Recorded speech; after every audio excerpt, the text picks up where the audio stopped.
Good morning, good morning, good morning. Buenos dias, mi gente. Yo-yo. Welcome to Daily Discipline number 721, primarily in a row. My name's Rob Hoback. Happy that you're here. Honored and humbled that you keep coming back like for reals. Hey, it's Wednesday. That means it's a hump day. Hump day for those of us that work Monday through Fridays primarily. This is the middle of the week. We got to get over the hump. Should be downhill after that. It's October the 7th, 2020, the day after my birthday. It's a work day. We got some work to do. Let's do it. First things first, still the realist. You know what else I am? I'm fair. I like it when things are fair. So yesterday, because it was my birthday, lots of just, overwhelming almost in a positive way of people reaching out. And people sent me all kinds of fun stuff. Did you know that I share the same birth date, not day, right? Like the birth date, October 6th with Elizabeth Shue. You know who she is? She was in Cocktail, right? She's 57 now. And then LeBron James Jr.'s little son, Lil Bronny, same birthday. And then date. And then who was the other one? Oh, Trevor Lawrence. He's probably going to be the number one draft pick out of college football this year. Quarterback down in Clemson. Huh? How about that? Anyway, I'm assuming they like things fair too because we're Libras. I don't know how that works, but most of the Libras I've met, we kind of act the same. So nonetheless, on to our real talk. You know, while yesterday was a big day for me personally, turned 50, it wasn't a great day for everybody. Yesterday, Eddie Van Halen died. Rest in peace, our real talk, rest in peace, Eddie Van Halen. So here's a couple things I just want to talk about Eddie Van Halen because I love to look at famous people, like extremely famous, accomplished people, and say, their life wasn't perfect, right? So Eddie Van Halen, 25 years old, met Valerie Bertinelli. She was like a child star, and what was she in? She was in some show with a bunch of girls. Anyway, this rock and roll guy, this young guy, they get together. And the whole time, people were on his case. You've got to stop smoking cigarettes. Never would stop, right? Ended up getting cancer. That's what killed him. So he had addictions that he struggled with. Also, alcoholism. He also struggled with what I'm assuming is probably mental health or the ability to manage emotions, right? Because he became very toxic a couple times within that band. His brother, Alex Van Halen, was the drummer. Eddie was the guitar player, and by all accounts, one of the greatest guitar players to ever live, but couldn't get along with other people, had creative differences, and then when he couldn't convince the other person to do it his way, it just got toxic. They kicked David Lee Roth, the first singer, out of the band, right?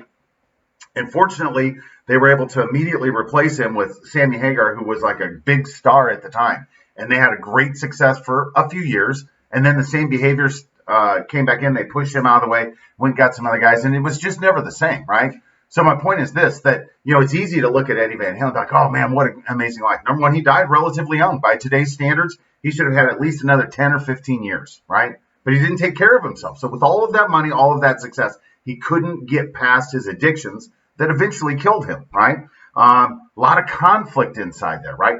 The inability to resolve conflict. And I would argue that a lot of that is because he was so artistic that artistic people we operate differently than other people.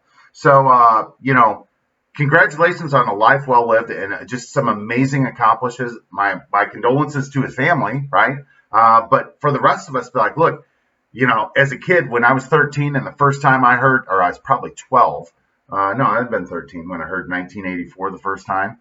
I was like, man, that is amazing. I wish I could play guitar. And you'd see Eddie Van Halen on TV, like, oh my God, how amazing would that be? Well, I'm still here, right? And Eddie Van Halen's not. So I don't want to trade places with him. All right, on to our thank yous, and we're done for the day. Number one, God has been good to us in the good times and the bad. I was talking to somebody about this yesterday who asked me what all the abbreviations meant for. I'm like, we always start with GIG because I don't understand how life works. I understand very well what religion says, what's happening, why things happen.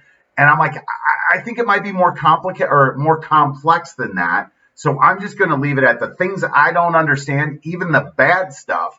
I'm just going to put it in the God is good bucket and be like, there's got to be a plan why that happened. It's not my job to understand. It's just to accept it and then do my work. Number two, thankful for the Los Angeles Lakers. They won again last night. They're up 3-1, right? You tell me how that's going to work out, right?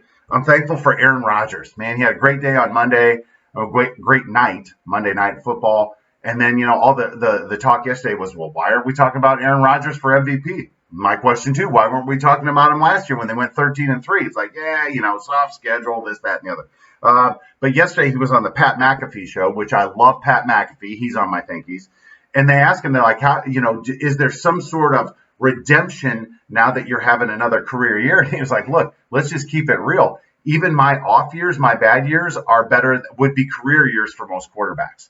And Pat McAfee went crazy. He's like, thank you for saying that, blah, blah, blah. And a lot of us who are Aaron Rodgers fans, like, yes, thank you for finally saying what we all need. And he's a victim of his own success. And he understands that. But he still likes to get the dig in there. Like, hey, you guys thought I was done? And my bad year is still better than 90% of the league. Just saying, right? So Van Halen, McAfee, I'm thankful for love, right? Just love. There was so much love that was extended to me yesterday. It was at times overwhelming. I found myself overcome with emotions several times just because I was surrounded by so much love. I'm thankful for my people. I forget how many people I have. I was talking to people yesterday on the phone because I love FaceTime. I'd be FaceTime and they'd be like, what are you doing? I'm like, I'm getting rid of all of these messages from people wishing me happy birthday that I don't even know, right? But I feel like I should say thank you, even though I don't know a whole bunch of them. I'm thankful for Friday, right? Why Friday? Well, we got the Lakers are playing, Friday night. My kids are going to be here this weekend. There's a lot going on, right? So I'm just thankful for this weekend. I'm thankful for Friday. I've got big plans for this weekend. So I'm just thankful, right? You know what else I'm thankful for? Today, tomorrow, I'm thankful for it all, right? Whatever it brings, right? Because I've learned we're coming up on our 2-year mark here, right? One of the things that I've learned, thank you, Precious, is that if you want to be happy, you got to be thankful for what you got. That's just a universal truth. That if you're thankful for the things that you have, and you understand that if you want more, you have to give more, right?